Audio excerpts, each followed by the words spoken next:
মানুষের কত কষ্ট, গ্রাম থেকে এসে বউকে নিয়ে ঢাকা শহর আইলে এই যে এভাবে জামা কাপড় ধুইতে হয়, ঠিক আছে। আসলে যারা আমরা বউ নিয়ে গার্মেন্টসে আসি, ঢাকা শহর গার্মেন্টসে কাজ করি, তাদের এভাবে শ্রম দিতে হয়, কিন্তু অবশেষে পুরুষরা কোনো মূল্য পায় না। আসলে এই জীবন চলার পথে অনেক কষ্ট করতে হয়। দেখেন আমার যে অবস্থা, আজকাল শীতকাল, তারপরে আমি ঘুম থেকে উঠে জামা কাপড় ধুইতেছি।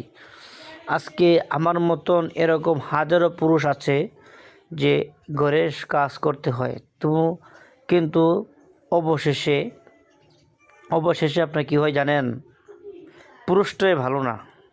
এই যে আমি ঠান্ডা দিনে এই যে মশারি, এই দেখেন বিছনার চাদর মাদুর, কত কিছু, বালিশের কভার টভার, ঠিক আছে, অনেক কিছু ধুইতে হয়, সংসার অনেক কাজ।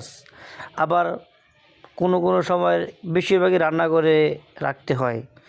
তো সবাইকে বলবো এই ভিডিওর মাধ্যমে যে কেউ গ্রাম থেকে শহরে আসবেন না। আসলে এই যেভাবে আমার মতো জামা কাপড় ধুইতে হবে, সংসারের কাজ গোছাতে হবে, যা একটি মেয়ে করা উচিত সেটা করতেছি আজকে আমি। কারণ আমার মতন পুরা কপাল এই পৃথিবীতে মনে হয় কেউই নাই, খুব কম মানুষে আছে যারা এরকমভাবে আমার মতন জামা কাপড় ধোয়, সংসারে কাজ করে। এরকম মানুষ খুব কম পাওয়া যায়, আর যারা করে তারা পরিস্থিতির শিকার। তো আল্লাহ জানি না আমার কপালে কী রেখেছে, আমার অনেক কষ্ট হয়, কিন্তু নিয়তির লিখন তো আর মোছা যায় না। মনে হয় আল্লাহ পাক আমাকে এটা রেখেছে বিদায় আজকে আমি এখানে জামা কাপড় ধুইতেছি ঠান্ডা দিন। আসলে গরিব হয়ে জন্মাইলে এরকম কষ্ট করতেই হয়। তো সবাইকে আমি এটাই বলবো যে আপনারা কেউ শহরে আসবেন না, প্লিজ। সবাই নিজ গ্রামে কিছু করার চেষ্টা করেন, সংসার সুন্দরভাবে চলে যাবে। আমরা টাকা লোভে আজকে ঢাকা শহরে এসে এই দেখেন অবস্থাটা, কিন্তু কিছু করার নেই।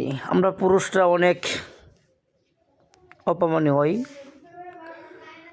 আসলে এই ভিডিওর মাধ্যমে আমি এইটাই সবাইকে জানাবো যে আপনারা কেউ ঢাকা শহর আসলে এরকম অবস্থা হবে, এটা নিশ্চিত, এটা নিশ্চিত এরকম অবস্থা হবে। এখানে কোনো বিকল্প কোনো কিছু নেই, এরকম হবে।